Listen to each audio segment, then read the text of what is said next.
Hey everybody, it's Derek here. We're going to take a look at the news for the 24th to the 30th of May 2021. So, pretty quiet actually this week. Nothing, no major news, no headlining news anyway. We're going to jump straight into updates and our announcements. So, it being the start of the month, next week at least, so there are some updates for subscription services. So, Xbox Games with Gold is getting 4 new games. You're getting, what's the first one? The King's Bird, which is a kind of old platform game. It's okay. Shadowlands Awakening, or it's not Shadowlands, Shadows even. Shadowlands is something else. Shadows Awakening is an isometric RPG that's also okay. Neo Geo Battle Coliseum is like a collection of Neo Geo fighting game titles. Again, it's alright. And Injustice Gods Among Us is an old fighting game based on the DC characters, so Batman, Superman, the Joker, that kind of thing. Also, it's alright, not amazing. I don't understand how Superman doesn't just annihilate everybody. I know there's some bullshit magic reason for why he can't do that, but still, he should just kill everybody. Anyway. Similarly, PlayStation Plus is getting some games.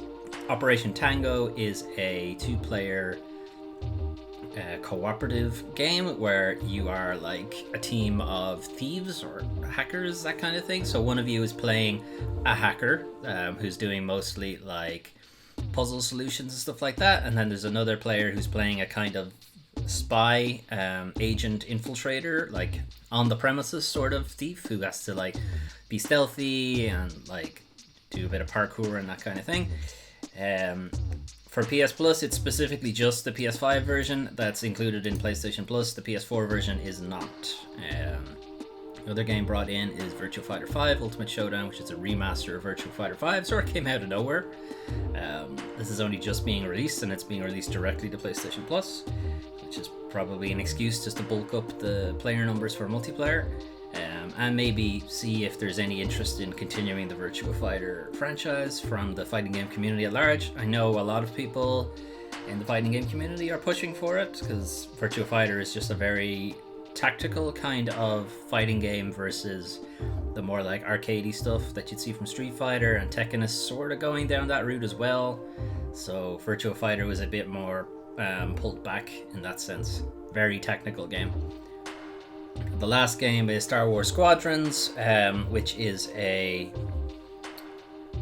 fighter pilot kind of thing for set in the Star Wars universe. The very interesting thing for me is that it's on PSVR. I've always wanted to play the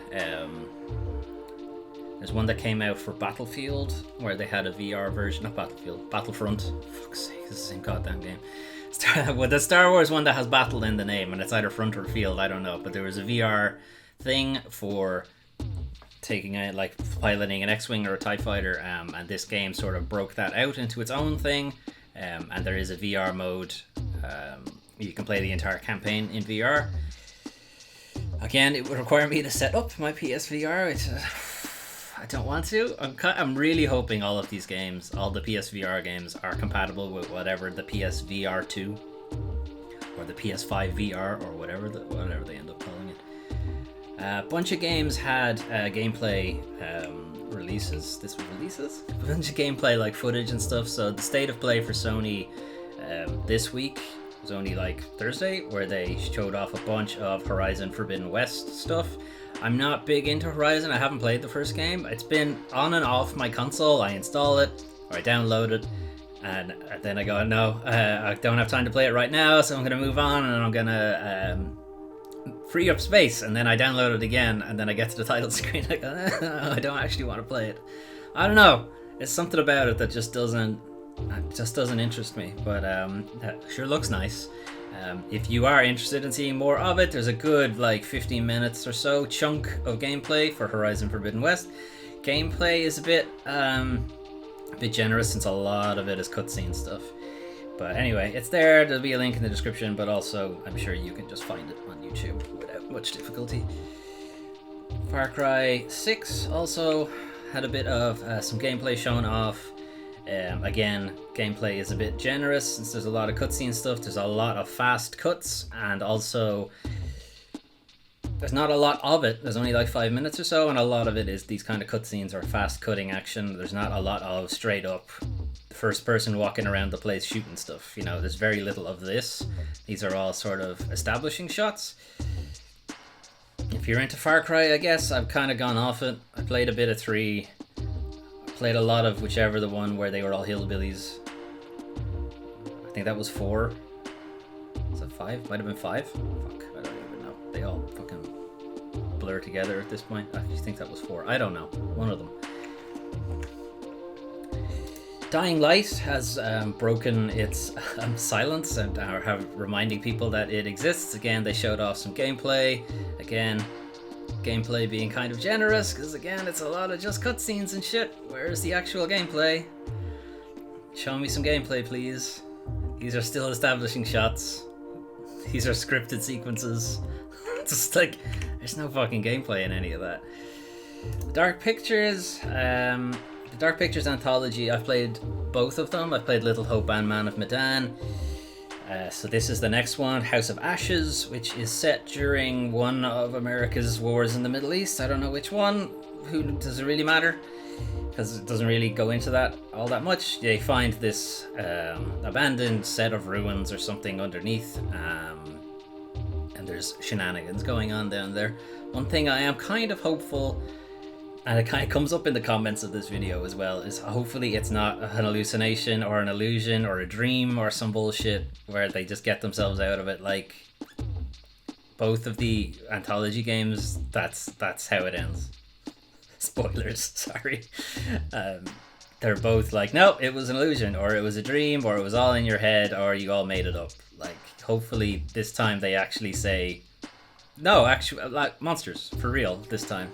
The monsters exist, and they exist in this anthology world. I don't know.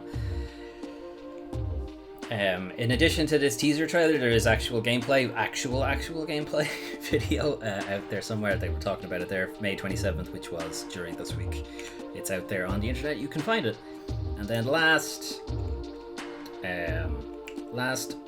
possibly least, I don't know, Aragami 2 got kind of out of nowhere. I didn't think Aragami 1 did well enough for Linceworks to consider a sequel, but it's possible they had enough done engine-wise, assets-wise on Aragami 1 that they could go with Aragami 2. If you're not familiar, Aragami was a kind of throwback to the old ninja stealth games like Tenchu.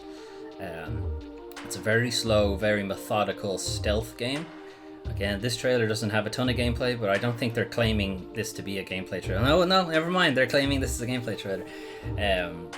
The first Aragami was interesting, but it was very clunky to play. The animations were always a bit stiff. The character didn't move very quickly, very fluidly, and it was sometimes difficult to tell. It's sometimes difficult to tell if you were playing the game right. This one seems like it's a bit more fluid. They're also adding multiplayer, so you can play as three ninja. It's the plural of ninja. Ninja? I don't know. Yeah. Ninja, I think. It's one of those words where the plural is the same word. Anyway, check out Aragami, the first one. I think it's fairly cheap at this point, and it's a good game. It's just you do have to play into the fact that it's clunky. It's clunky as fuck. But I'm interested to see how Aragami 2 looks. It seems like it will be a bit more fluid, and that was kind of my biggest gripe with the first game. Okay, so no actual new releases, or rather, no new releases I'm actually interested this week. So we're going to go straight into industry bullshit. So tensions high at IGN after management claims Palestine post takedown was not corporate interference. So last week we had a discussion about IGN putting up this post that was referencing charities that people could donate to for Palestinian aid, that kind of thing. IGN published and then pulled a post with links to charities in support of Palestinian victims who've been devastated by Israeli violence. This spurred a bunch of IGN staffers to write an open letter, which again we talked about last time, where they were An open letter decrying corporate. I might as well just read this. An open letter decrying corporate management's subversion of their editorial autonomy, because it says it better than I can. They weren't happy that the post was taken down, basically, and it was stated at the time that it was upper management, parent companies like J2 Global and Ziff Davis were responsible, so they were breaching the editorial barrier.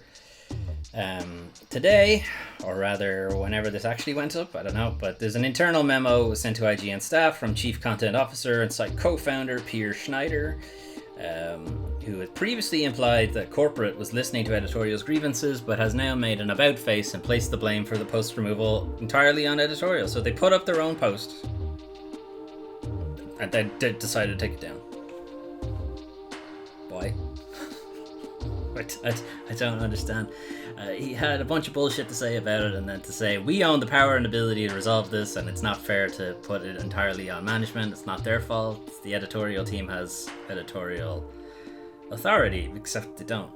But anyway, this version of events conveniently removes IGN owner J2 Global and Ziff and publisher Ziff Davis from what was beginning to look like a very complicated equation. Yeah, it's very easily lets them wash their hands of this whole thing.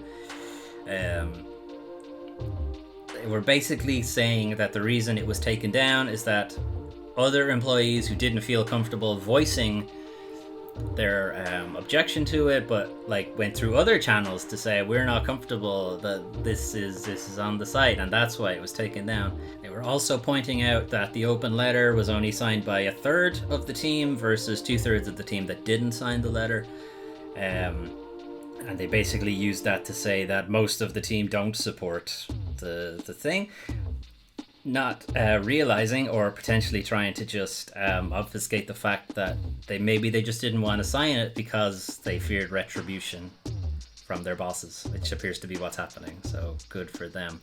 Many sources coming back have talked to Vice, Vice, Fanbyte, Kotaku have kind of pointed out that many are not satisfied with how all this is played out. Ziff and J2 leadership has tried to absolve themselves from having any part of it, despite stepping into the situation. So morale has been kind of shit at IGN because of it, because the editorial team are basically taking responsibility for this, or are being forced to take responsibility for this, so that upper management can wash their hands of it.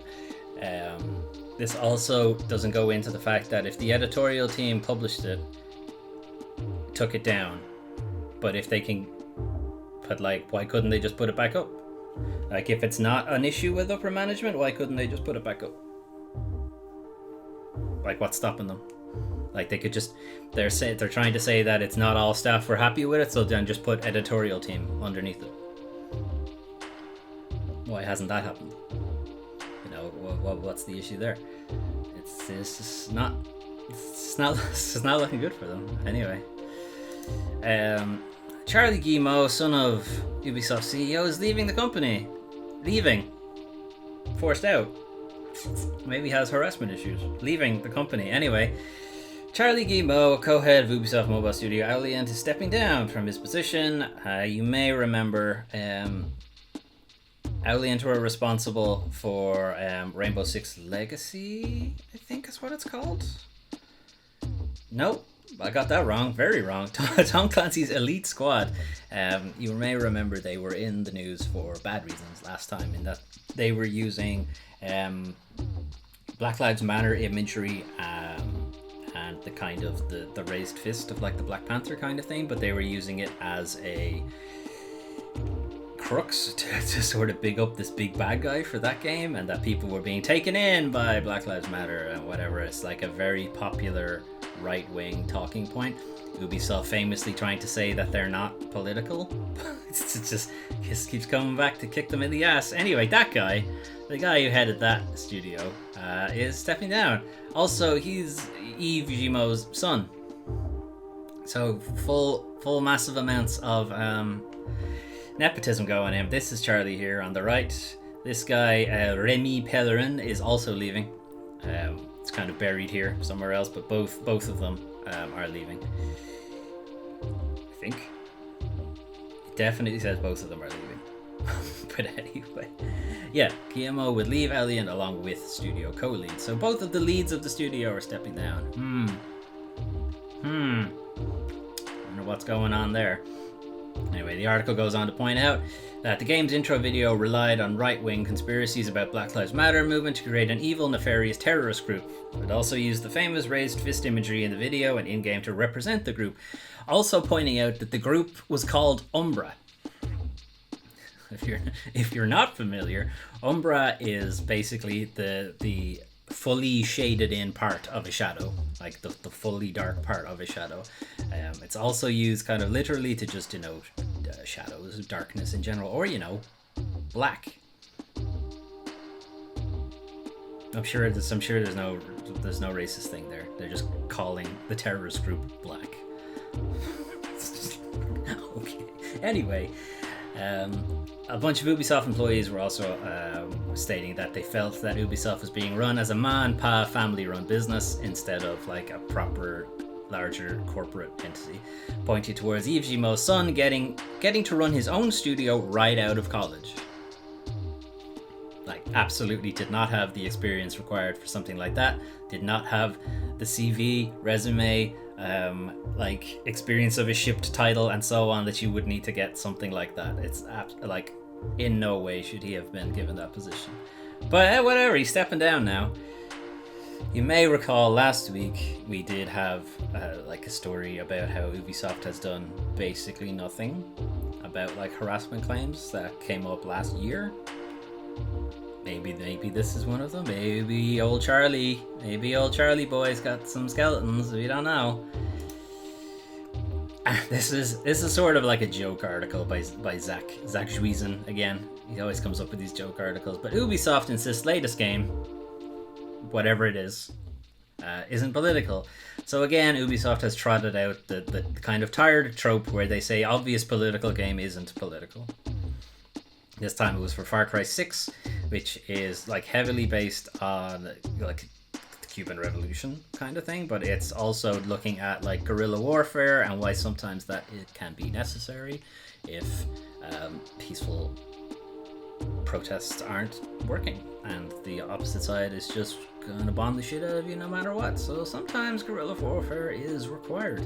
But there's basically this article just goes out to point that Ubisoft do this all the fucking time. All of their political games somehow aren't political. Even the one that was about like the Division at times of a pandemic, that kind of thing. It's like, how is that not political? How is their obvious guerrilla warfare game not political? How are all the Tom Clancy games not political? Famously political stories and stuff from Tom Clancy, and somehow no. Like, it's clear Ubisoft do this so that they can get more people to buy the game. It's like, whatever political stand you are reading into the game, that's ours. That's the one we pick. Yeah, don't ask any further questions. If you read something into it that aligns with your political stance, then yes, Ubisoft aligns with that particular political stance, whatever it happens to be. Asterisk. Game is not political. It's just fucking stupid. Anyway, E3 2021 registrations for fans, industry professionals, and influencers open next week. So this is more of a PSA to say that it's there if you want to. They open on June 3rd, so some stage next week. For fans, for media, it opened a bit earlier. The only thing I'm pointing out for this PSA, one, it's there if you want to do it. I'm not going to. And the reason I'm not going to is because, one, I don't like the ESA in general. They just have bad policies that I don't agree with. But the other reason is they fucking doxed like everybody who signed up for it 3 years ago maybe. And they're still asking for people's like addresses, phone numbers, emails, that kind of thing. It's like, no, have you not learned your lesson? Seriously. Why do you need someone's address for this? It's not necessary. Anyway, if you're fine with it, go ahead. Like, you're not going to get anything that's not going to show up on the various publication sites anyway. They've got like an online portal to show off a bunch of media stuff, like gameplay trailers, There's like broadcasts of people being paid to be hyped about whatever product it happens to be that they're discussing at the time. You know what you're getting into and these kind of things. It's can you even trust people? And that's also kind of a shitty thing to think, because maybe they are all super hyped about the game, but you don't know. Like, the thing is, you just don't know with these things because they're so heavily corporate that it's hard to really say if they care. They might, they could well, but you can't. Like, I can't find it believable. They're super cringe, and yeah, I'm kind of only interested in the whatever actual game news comes out, and I very rarely stay on to watch the PR speech by whoever it happens to be that they're interviewing at the time. It would very much depend on who it was. Anyway, that was the news for 24th to the 30th of May 2021. Again, not a lot. It's probably going to be the shortest one of these news videos that I've done.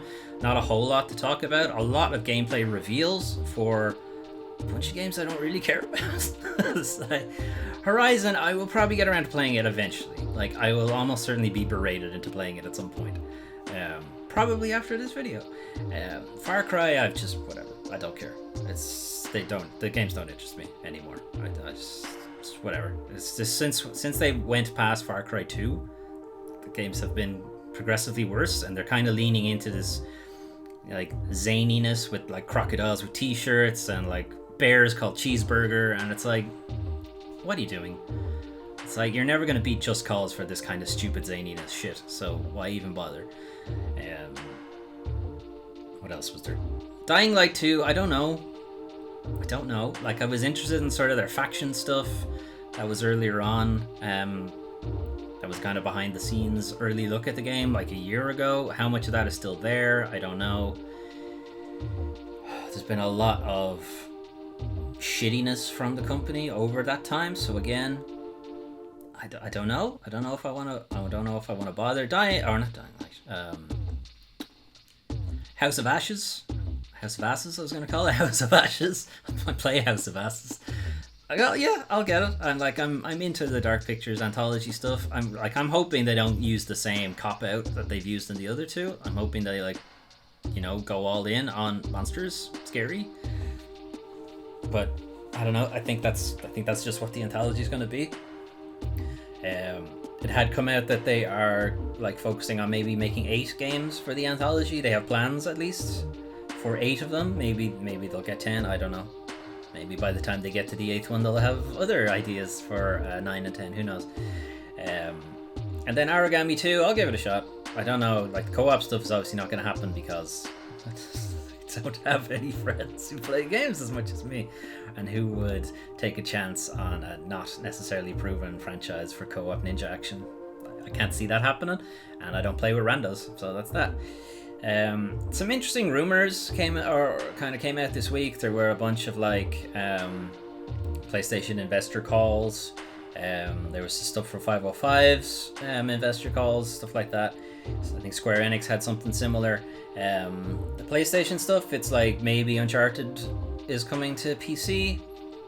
Okay, played it already, but good. Get more people in on it, sure. Hopefully it's the older Uncharted and not just Uncharted 4, although I have a feeling it's probably just Uncharted 4. Ooh, squishy. Oh, no, he didn't get squished. Oh well. Sorry, I'm now also watching the video at the same time. From 505, kind of interesting stuff for me is like Ghost Runner 2 is getting an assist mode because that game's really hard, so any kind of help would be appreciated.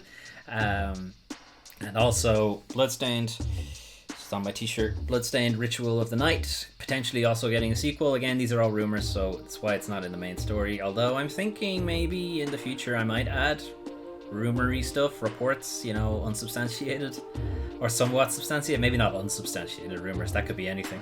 Half-Life 3 announced at E3, that's unsubstantiated, that's just me saying it Latin. And the last one, Team Ninja reportedly working on a Neo-inspired Final Fantasy game. And if that is true, and seems like it might be, but if that is true, yeah, I'm on board for that. Team Ninja, the guys behind Neo, obviously, but also behind the Dissidia titles, which is the Final Fantasy fighting game stuff that didn't do great, but they do have really nice models. So if those models end up in a Neo/Dark Souls-y type game, sure, that would be interesting. It's probably will be like an original title, original characters or whatever, and we'll just use the Final Fantasy motifs. You'll fight Marl Bros and Tonberries and whatever, and the whole Tonberry killing you in one shot will make sense in a Dark Souls game anyway. Anyway, that was the news. 24th, 30th of May, 2021. Let me know what you thought. Again, kind of short, but we are hitting that period in the game industry where it's mostly reveals and stuff. Not many new games. Not many huge newses either that aren't just game reveals. So we'll see. You'll also see up on the videos there that I did play a bit of Final Fantasy 14 over on the channel. I finally decided to give it a shot. It's fun. I'm worried for my time because I was playing it last night up to like 3 a.m. So I may have made a huge mistake. I don't know. Anyway, let me know what you guys thought of the video anyway, and I'll let you go, and I'll see you next time.